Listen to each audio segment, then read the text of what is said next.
Soy abogado y mi cliente asesinó a toda su familia. Estoy a punto de probar su inocencia. Desde que me convertí en abogado, he visto muchos casos inquietantes a lo largo de mi carrera, pero el de Jacob Cooper supera a todos. Cuando me asignaron su caso como defensor público, pensé que era una broma pesada de mi jefe. Toda la evidencia demostraba, sin lugar a dudas, que Jacob había cometido algo terrible contra su familia. Las grabaciones de seguridad de su red privada mostraban todo con un detalle perturbador. Cómo atacó primero a su esposa y luego terminó con la vida de sus dos hijas usando una almohada. Fue atroz, y yo tenía que defenderlo. Lo que no sabía en ese momento era que ese vídeo no mostraba toda la historia. Aunque no había audio en la grabación, ver cómo su familia luchaba por sobrevivir fue lo más difícil que he tenido que presenciar en toda mi carrera. Después de revisar las notas forenses y hablar con el fiscal, finalmente me sentí preparado para conocer a mi cliente, o al menos tan preparado como podía estar. El hombre en la sala de espera proyectaba una imagen muy distinta a la que había visto en la pantalla. Temblaba, con los ojos moviéndose nerviosamente por toda la habitación. Estaba asustado. No me imaginaba que pudiera sentir emociones después de lo que había visto en los vídeos. Señor Cooper, soy su abogado, Leo Ross, dije. Él actuaba de forma muy extraña. Estaba algo espasmódico y demasiado cauteloso cuando respondió. Gracias a Dios. Empezaba a pensar que esto también era una trampa. No llevas un micrófono oculto, ¿verdad? No, no puedo ver que no estás a salvo. Bien, tal vez aún haya tiempo. Tranquilo, vamos por partes. ¿De qué estás hablando exactamente? Estoy hablando de mi vida, señor Ross. El Estado quiere encerrarme para siempre, pero si eso sucede, oh Dios, ¿qué les pasará a ellos? No tiene sentido lo que dices. ¿Qué pasará con quién? Con mi familia, Dios mío. Tengo que encontrarlos y protegerlos. Lo miré durante un buen rato antes de finalmente responderle. Señor Cooper, su familia está muerta. No. Esa es una mentira. Exactamente lo que quieren que creas. Te lo digo, soy inocente, señor Ross. Había una mirada peligrosa y descentrada en sus ojos cada vez que decía esto. No estoy seguro de por qué. Llámalo instinto, o tal vez los años de experiencia que mencioné antes. Pero cuando dijo esas 4 palabras, quise creerle. Saqué una grabadora de audio y me senté frente a él. Le pedí que me explicara en detalle lo que sucedió esa noche. Pensé que su paranoia podría hacerlo revelar algo. Estaba equivocado. En lugar de eso, Jacob empezó a contarme cómo notó que algo andaba mal cuando regresó del trabajo. No sé cómo describirlo, pero algo no encajaba. Marta estaba en la cocina, mis niñas estaban jugando videojuegos, y esta es la parte que nadie cree, lo sé, no era mi familia. No dije ni una palabra, estaba demasiado enfocado en no interrumpir su relato. Actuaban como mi familia, pero yo sabía que no lo eran. Marta no se sorprendió de que llegara temprano a casa. Las niñas no querían ir al parque. Todas tenían expresiones vacías en sus rostros. Ni siquiera puedo describirlo. Mantente en el tema, señor Cooper. ¿Qué sucedió después? Estaba cada vez más inquieto. Temía que se cerrara. Fui a arropar a las niñas y les leí un cuento. Dijeron que me amaban al terminar, pero juro que me observaban cuando salí de la habitación. Luego fuiste a tu dormitorio. Fui a nuestra habitación y hablé con la mujer que estaba allí. Necesitaba saber dónde estaba mi verdadera familia. Ella me miró y se negó a decirme nada. Fue entonces cuando perdí el control. Ya viste lo que pasó.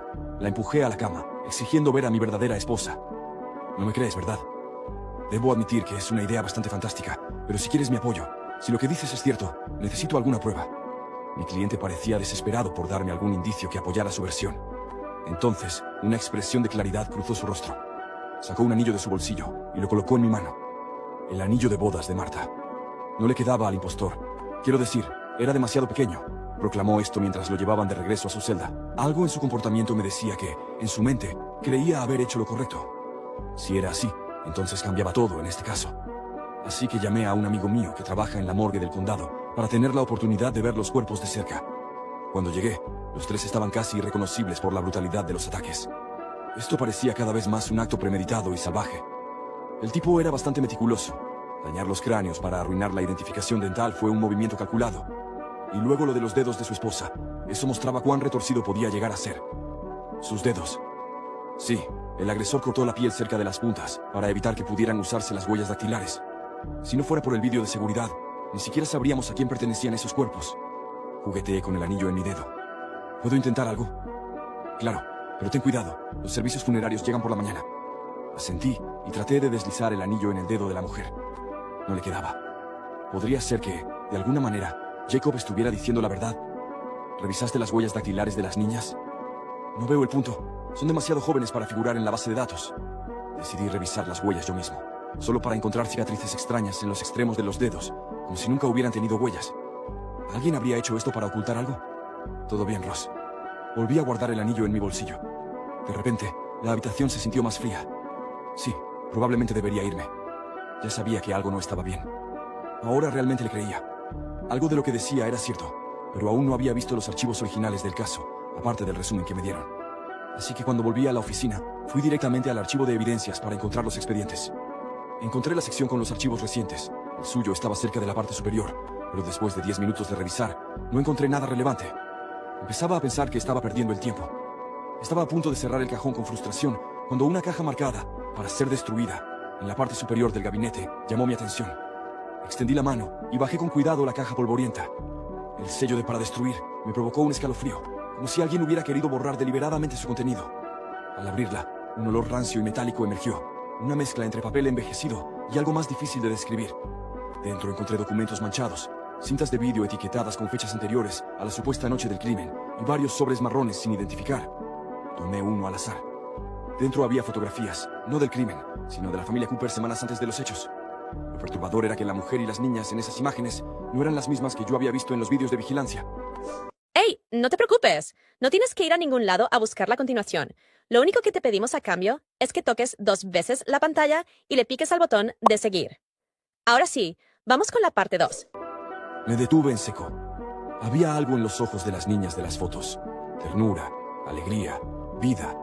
No era la mirada vacía que describió Jacob, ni la que yo había visto en los cadáveres. ¿Quiénes eran entonces las que murieron? ¿Podía ser cierto que su familia había sido reemplazada? Empecé a revisar las cintas. Las primeras grabaciones mostraban a Jacob entrando y saliendo de su casa a diferentes horas.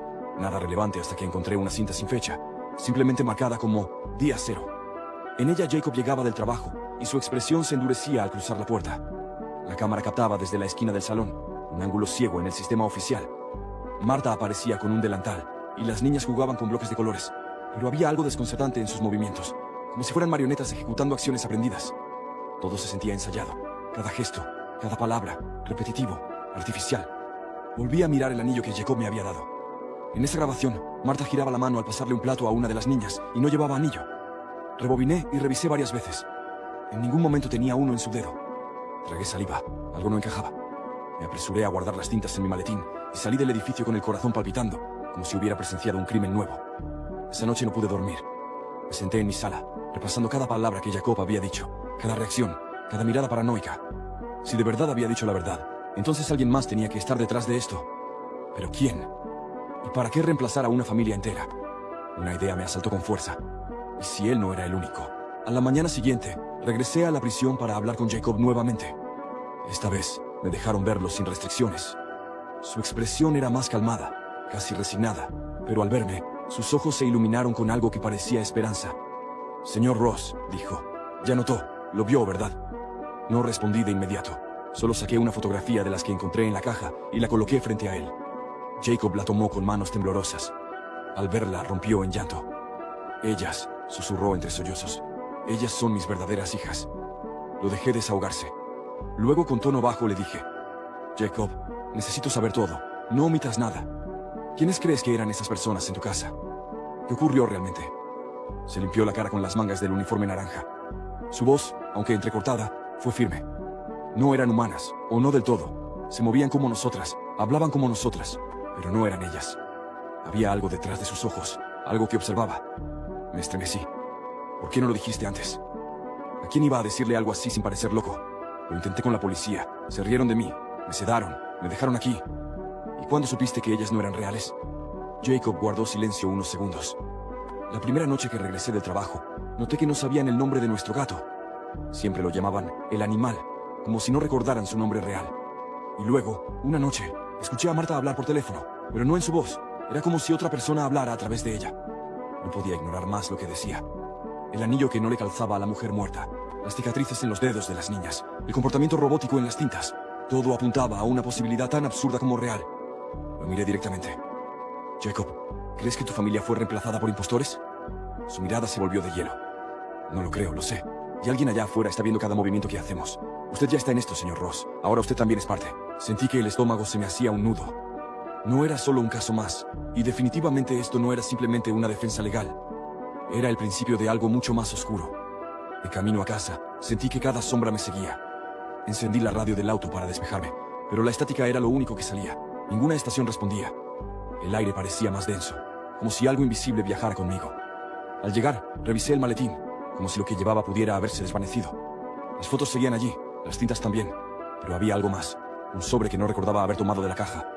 Estaba sellado con cera roja, y en el reverso, solo una palabra. Lo abrí con una navaja. Dentro había un recorte de periódico de hace 2 décadas. Familia entera desaparece sin dejar rastro. Sospechan tráfico ilegal de identidades. La imagen me heló la sangre. Era la misma casa de Jacob. Los rostros de la familia eran distintos, pero algo en las niñas era inquietantemente familiar. Eran casi idénticas a las de las fotos de Jacob. ¿Era posible que todo esto hubiese ocurrido antes? ¿Un ciclo? Llamé a mi contacto en la morgue. Le pedí que verificara los registros de casos similares. No tardó en llamarme de vuelta. Leo, encontré algo en el condado vecino, hace 10 años, un caso idéntico. Hombre afirma que su esposa y sus hijos fueron reemplazados. Mató a los 3. Se quitó la vida en prisión. Tenía nombre, Jan Palmer. ¿Por qué? Porque el recorte de periódico que encontré en casa lo menciona como el propietario anterior de la misma casa donde vive Jacob.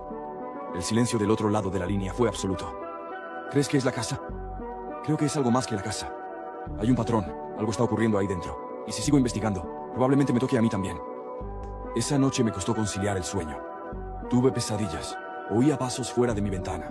Sombras largas que cruzaban las paredes, aunque las luces estuvieran apagadas. Soñé con los ojos vacíos de las niñas que no eran reales. Al despertar, estaba sudando, y la radio del auto, aún apagada, murmuraba estática desde el garaje.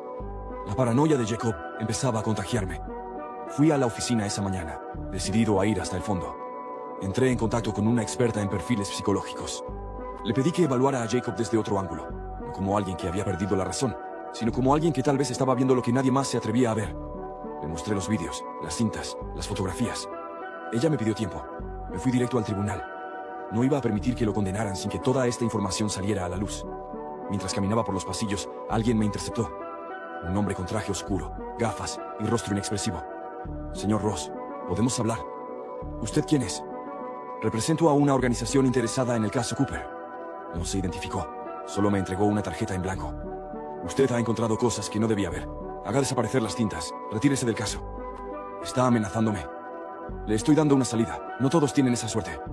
Antes de que pudiera responder, ya se había ido. Revisé la tarjeta. Era completamente blanca, excepto por una marca impresa en tinta casi invisible.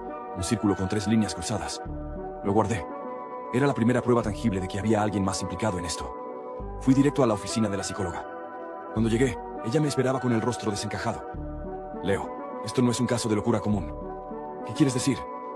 Los vídeos, las niñas, sus movimientos. Analicé sus gestos cuadro por cuadro.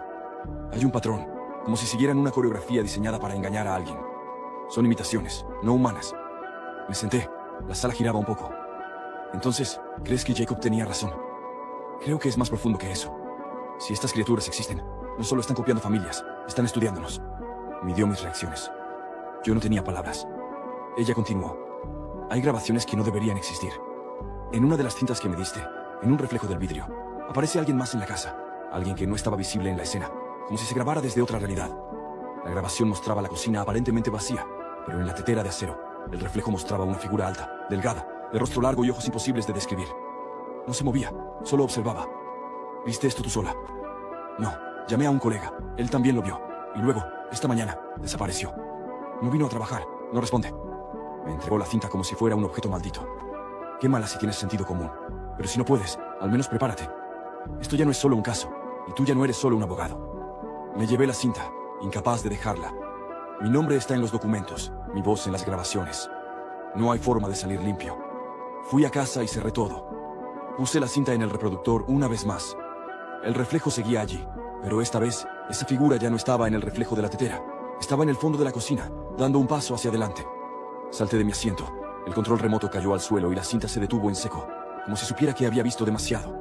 El televisor se apagó solo. Me quedé parado frente a la pantalla en negro, esperando que algo más se moviera desde el otro lado. El silencio era más denso que nunca. Tomé la cinta y la metí en una caja de metal. La encerré con llave y la puse en el lugar más seguro que tenía, aunque ya intuía que no había un lugar verdaderamente seguro. Dormí con la luz encendida esa noche. La casa crujía más de lo habitual. En algún momento, juraría haber oído pasos en el pasillo, pero cuando salí con un bate de béisbol en la mano, no había nadie, o al menos nadie visible. Al día siguiente fui a ver a Jacob en la prisión. Pedí una reunión de emergencia.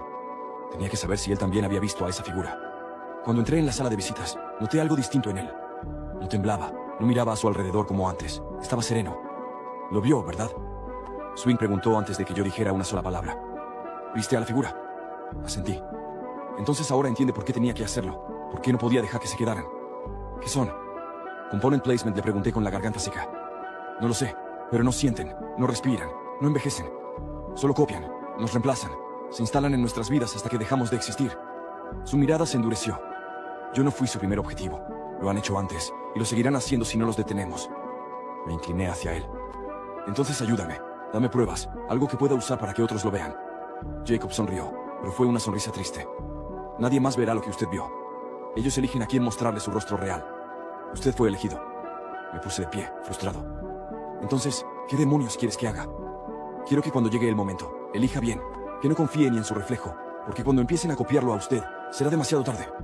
Salí del centro penitenciario con una sensación de urgencia apretándome el pecho. No sabía qué debía hacer a continuación, pero sabía que no podía dejar esto así. Volví a la oficina y encontré un sobre en mi escritorio, sin remitente, solo una palabra escrita en tinta negra. Confirmado. Dentro, un pendrive. Lo conecté a mi computadora, esperando cualquier cosa. El archivo tenía fecha del día anterior y mostraba imágenes de seguridad de una escuela primaria.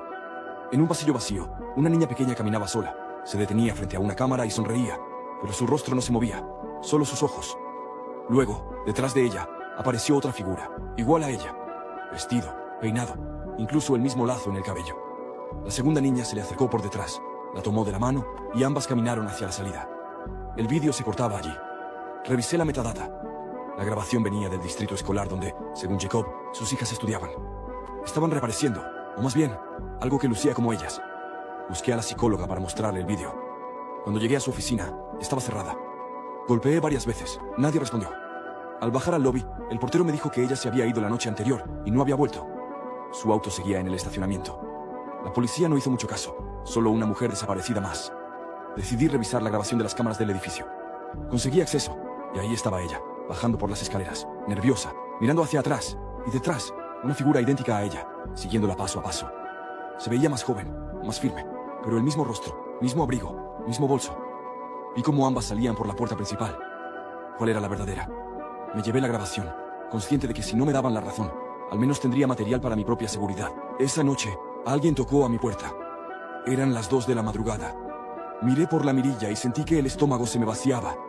Era yo, o al menos, alguien con mi rostro, mi misma chaqueta, mi misma expresión. El otro yo me miró directamente a los ojos a través de la mirilla y sonrió. No golpeó más, solo esperó. No abrí, no me moví.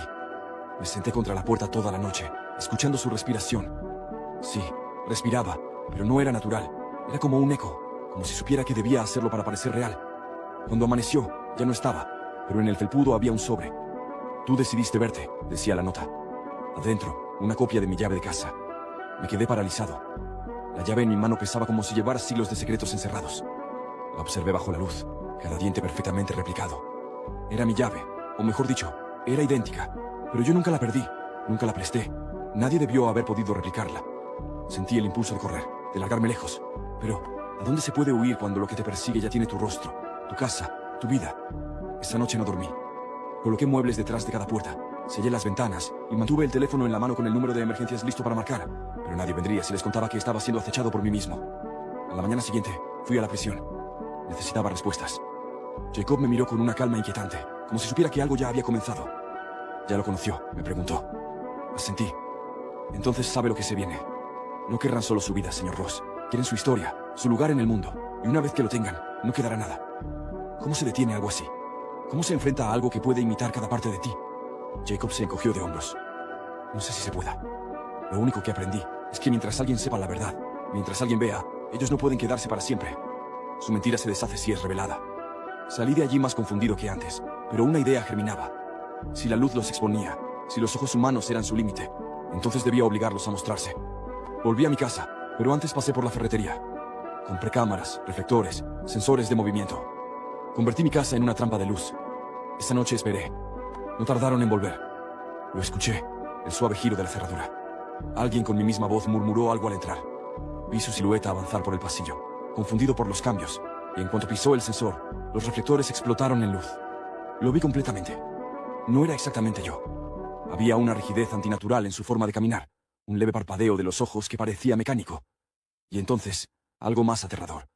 Su rostro se deformó brevemente, como si la imagen que proyectaba hubiese fallado, como una máscara digital rota. Le hablé. ¿Qué eres? ¿Qué quieres de mí? Sonrió, la misma sonrisa que había ensayado 1000 veces frente al espejo. Ser tú, pero mejor, más eficiente, más obediente, más deseado. No lo permitiré. Ya lo hiciste. Cerraste los ojos, dudaste. Ahora existo. Saltó hacia mí con una velocidad inhumana. Rodé hacia un lado, tomé la lámpara de escritorio y la rompí sobre su cabeza. No sangró, solo emitió un sonido agudo, como un grito dentro de mi cráneo. Salí corriendo por la puerta trasera y me escondí en la oscuridad de la calle. Cuando volví al amanecer, no quedaba nada. Ni cámaras, ni sensores, ni rastros. Solo una nota en la almohada de mi cama. Gracias por dejarme entrar. Sabía que no podía volver ni a mi casa ni a mi vida. Me estaban reemplazando, poco a poco. Lo que Jacob temía ya estaba pasando. Fui al juzgado al día siguiente y pedí la recusación del caso. Dije que estaba mentalmente incapacitado. Me tomaron la palabra. Antes de salir, dejé el anillo en el escritorio del juez con una nota. No todo lo que ves es real. Nadie me ha contactado desde entonces.